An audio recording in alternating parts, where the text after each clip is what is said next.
Hola, ¿qué tal todos? ¿Cómo están? Yo muy bien y espero que ustedes también. El día de hoy quise traerles una serie de videos que puedan servir de introducción a la programación.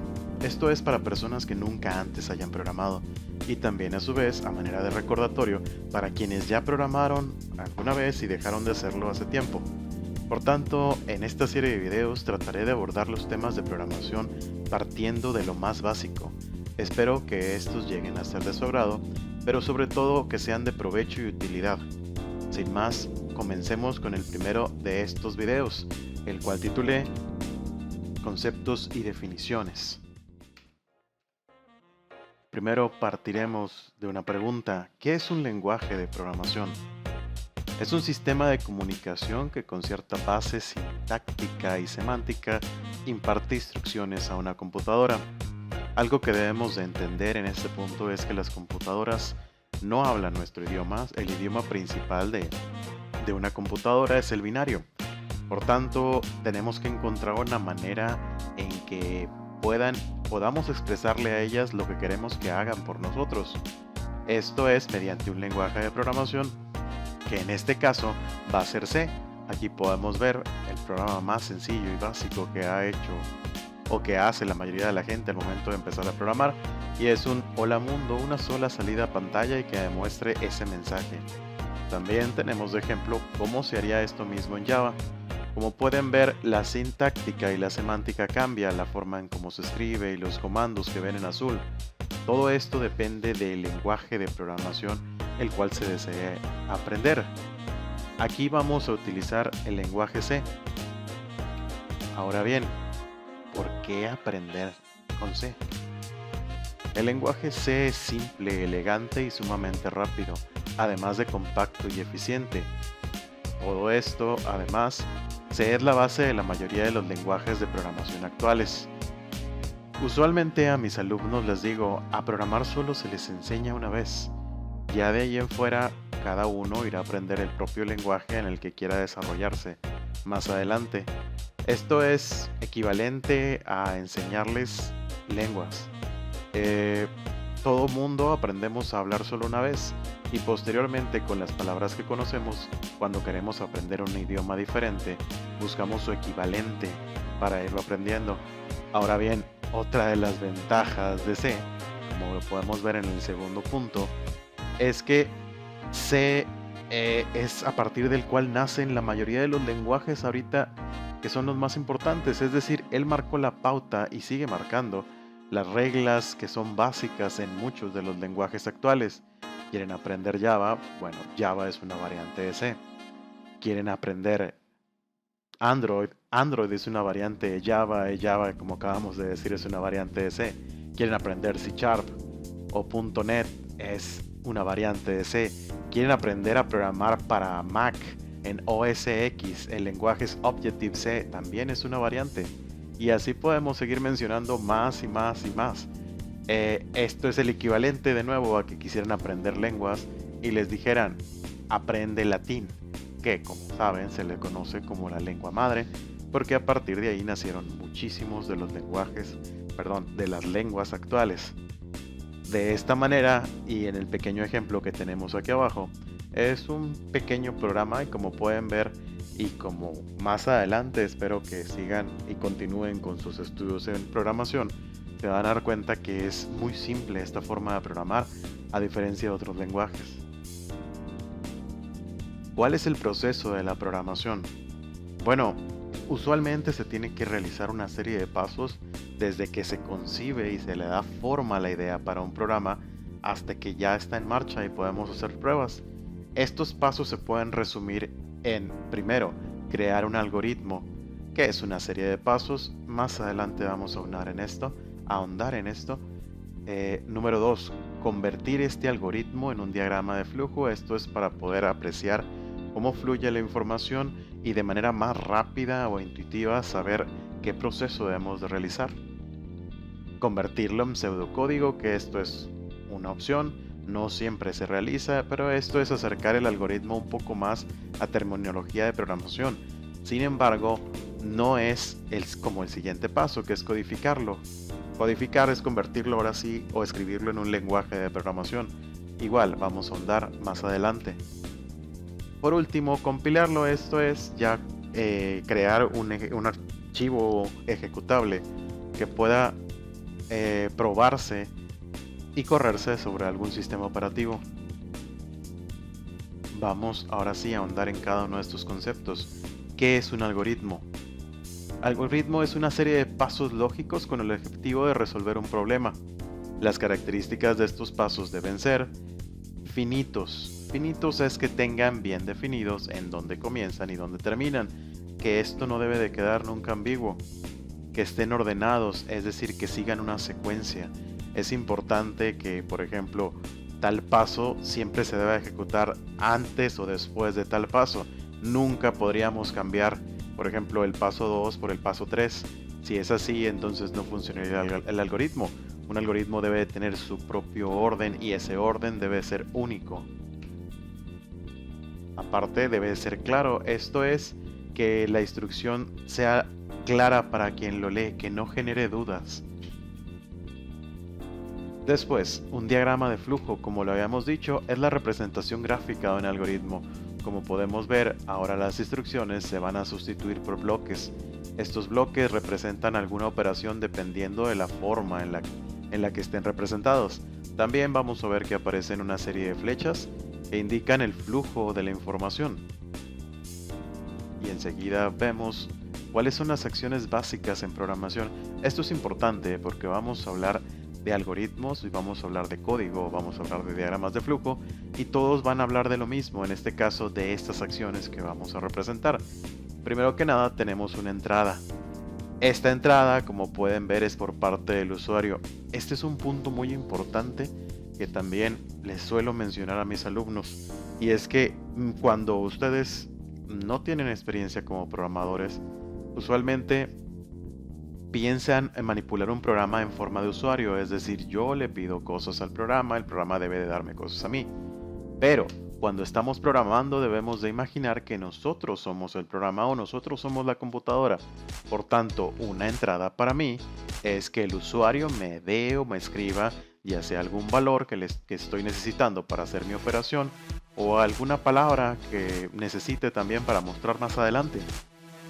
Por tanto, la primera acción es esta entrada, es decir, donde el usuario teclea algo para que la computadora lo almacene o lo procese. Después una salida, que es exactamente lo contrario. La salida significaría que la computadora está imprimiendo algo sobre la pantalla, esto es con el objetivo de informar al usuario, ya sea un resultado de un proceso o un mensaje, para pedirle que enseguida haga una entrada. Es lo más común o las situaciones más comunes donde se utiliza una salida. También un cálculo u operación. Esto solo únicamente existe dentro de la computadora, no se requiere del usuario para ello y vamos a representarlo como un bloque o un tipo de bloque más adelante. También tenemos lo que son las condicionales, y esto es cuando la computadora o el programa tiene que tomar una decisión. Por ejemplo, no sé qué calificación es aprobatoria y cuál sería reprobatoria, o cuál de dos números es el mayor y cuál es el menor. También tenemos los ciclos o las iteraciones, y esto es que una serie de pasos pueda ser repetida n cantidad de veces. Esto es muy útil para hacer procedimientos que aparentemente serían muy largos, pero hacerlos de forma automatizada, es decir, escribirle a la computadora o al encaje de programación que repita esta serie de pasos tantas veces, aunque esto signifique hacer varias veces un cálculo. Bloques en un diagrama de flujo. Tenemos los equivalentes, lo que acabamos de mencionar ahorita. Una entrada lo vamos a conocer con un bloque input. Como pueden ver, este pequeño trapezoide que tiene una flecha del lado izquierdo es como representaríamos una entrada. Una salida sería un bloque muy similar, pero con una flecha hacia la derecha. El cálculo u operación lo vamos a conocer con el bloque assignment, que es este pequeño rectángulo que podemos ver aquí.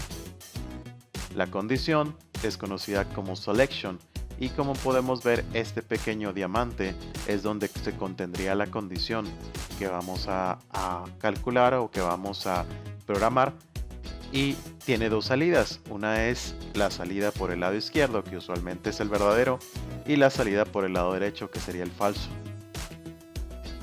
Y tenemos un ciclo que vamos a conocer aquí con el bloque loop. Este bloque loop es igual una condición, pero usualmente por el lado falso es donde se va a estar repitiendo la serie de instrucciones. Únicamente cuando sea por el lado verdadero, saldría de este ciclo y continuaría el flujo del diagrama de flujo. Ahora bien, ¿qué es codificar?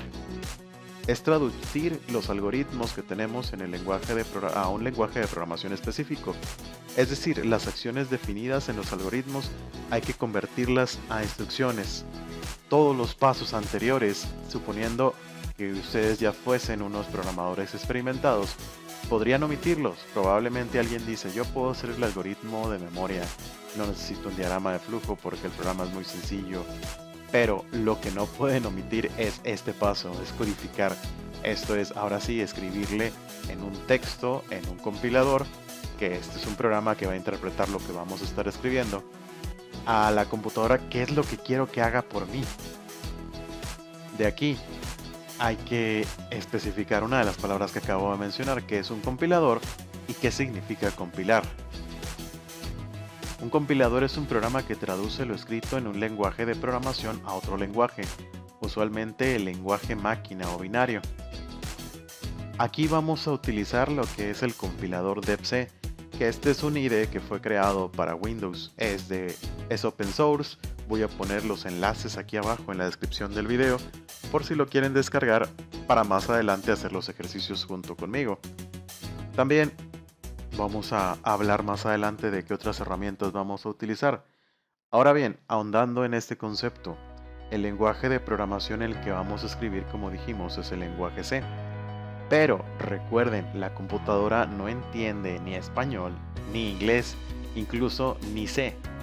De hecho, lo que se necesita es convertir las instrucciones en el lenguaje C al único lenguaje que procesan las computadoras, que es el binario.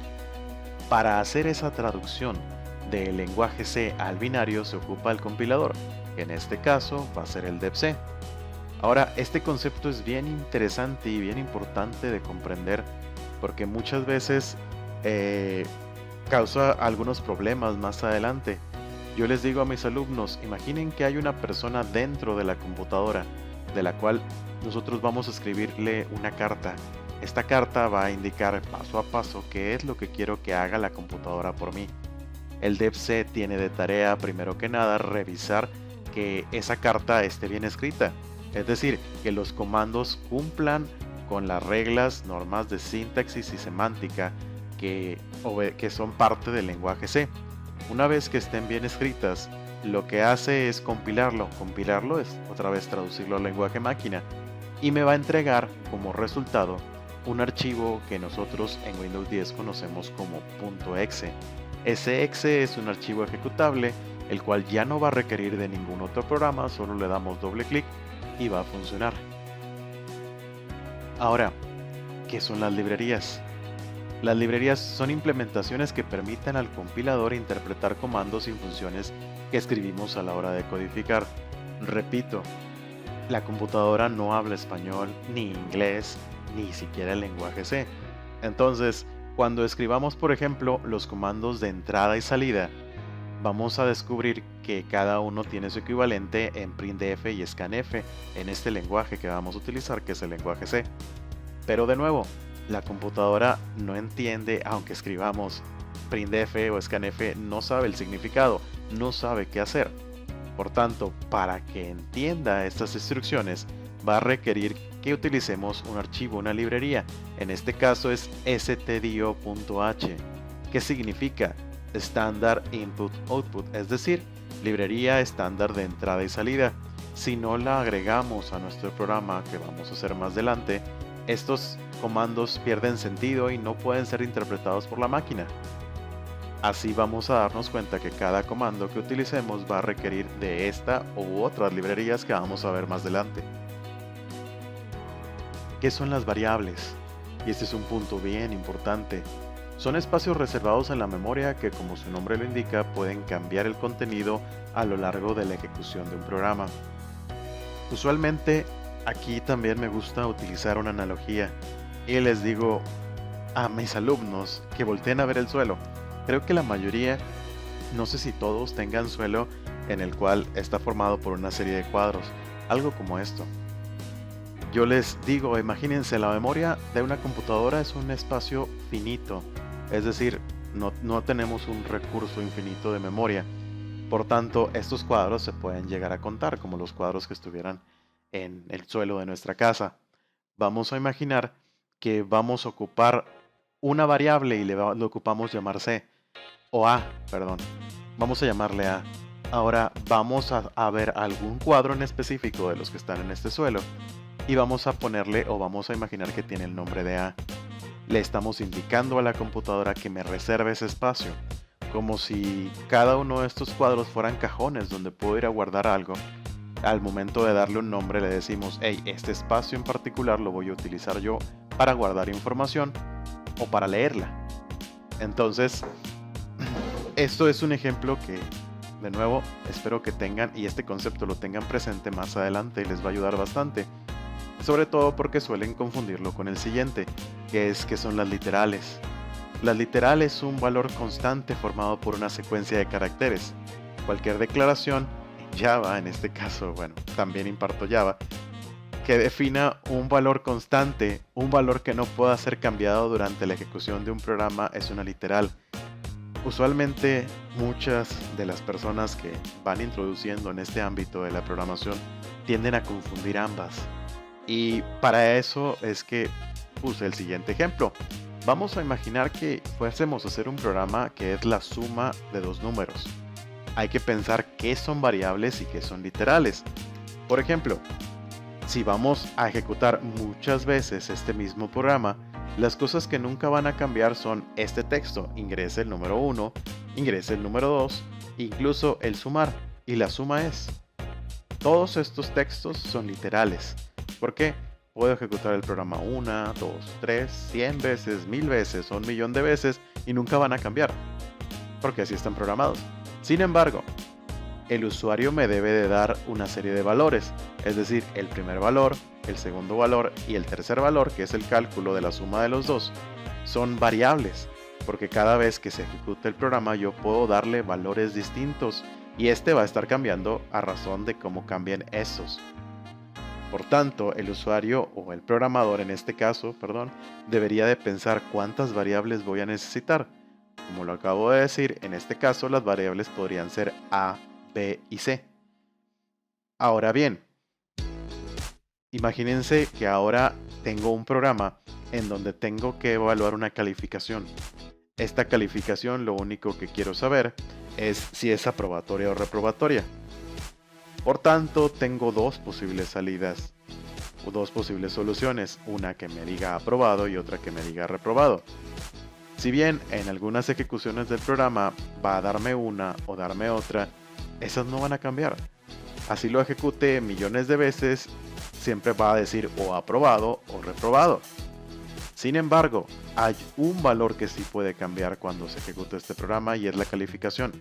El usuario me puede dar una infinidad de calificaciones, desde un 10, un 20, un 80, un 90, un 100. Todos estos valores, como pueden cambiar y van a cambiar a voluntad de la persona que esté utilizando el programa, son considerados variables. Por tanto, aprobado y reprobado, otra vez, son literales, no son variables, y solo tenemos una variable que podríamos llamarla C o bien calificación. Lo pongo de esta manera para que no se queden con la idea de que una variable solamente puede ser representada con una letra.